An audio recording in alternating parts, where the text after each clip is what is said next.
Now, as you know, guys, this show is called NFL Opening Lines here. We're going to talk some opening lines on Thursday Night Football, and we do have some key injury information. Looks like Fitzpatrick's going to be out multiple weeks here, maybe even the season. Got a little bit of good news here on the MRI with the hip. There's no break in it, but you're talking about an older quarterback with hip injuries. He misses 5 or 6 weeks. What's the point, basically, of him even coming back, one would think? But don't sleep on Taylor Heinicke. One of the few games that I got through today watching repeat was on the Chargers game versus the Washington football team. He wasn't bad. They got a couple bad breaks in that game. Forget about the Chargers going 14 of 19 on third down, which is outrageous. They played well, but the football team will be home against the Giants. Now, also take a look at this. The opening lines, as we like to say, 4.5s, offshore Pinnacle. 3 here in New Jersey. We're seeing 3.5s primarily across the board right now. Let me tell you something. This game drops to 3. I'm going to be all over the football team here, Kyle.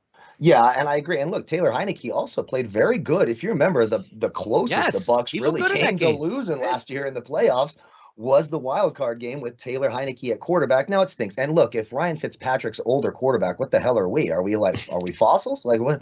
This is not good. We are. It's not good. That's why we're getting pushed out here on the channel. This old fighter, this old player, he stinks. And I was like, wait a second, that guy's younger than I am. I don't like that very much at all anymore. And I'm very sensitive the last couple of days. So let's call him a seasoned quarterback. But look, the Giants are going to face a similar defense to what they just saw this last weekend in Denver. And you saw they had no answers. You're getting a very limited Saquon Barkley. You have an outstanding Washington secondary. They did, there were some holes. Keenan Allen got open, but that offense for the Chargers was exponentially more talented, especially at the quarterback position, than this Giants team is. I know they got Golladay and Slayton, and Shepard looked really good, had some big plays in that game. But this Washington defense is for real. That front seven is for real. They're going to have a really hard time running the football again. So do you want to be holding the bag in a game where you have to rely on Daniel Jones to throw you to victory? Not in any universe I live in. That's certainly not going to happen. So I would love it if it got to 3, of course.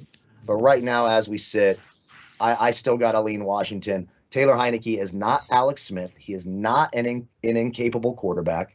And quite frankly, I don't know if I wouldn't take him over Daniel Jones if I had the choice. So I will, I'll take I'll take Washington here early in the week.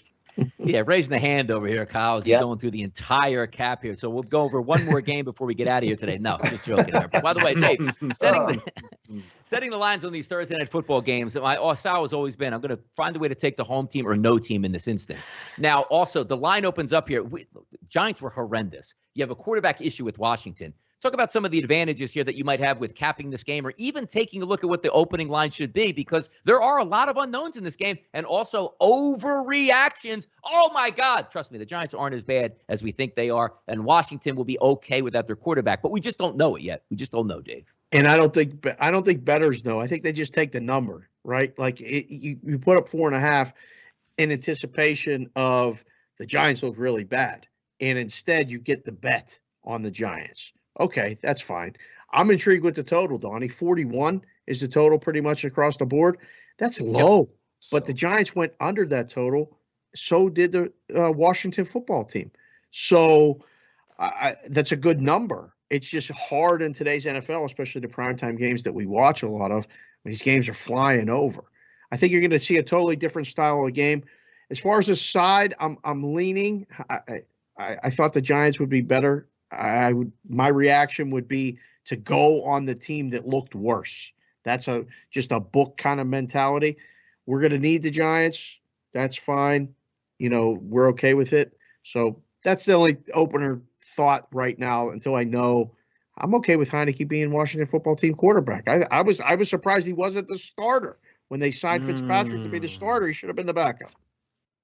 Good athletic ability there. Certainly going to help him out. And again, he is going to take the majority of the snaps here for this week, trying to set him up as being the starter. I think the Washington football team is the better football team here, Kevin. But taking a look, as Dave said, that's a low over-under again, once again at 41. But also, let's keep in mind, that game that they just played, a meaningless touchdown on the last play of the game got them in the double digits. The Giants were horrendous all the way through. What are some looks here real quick here on that opening line and what you think about the total as well?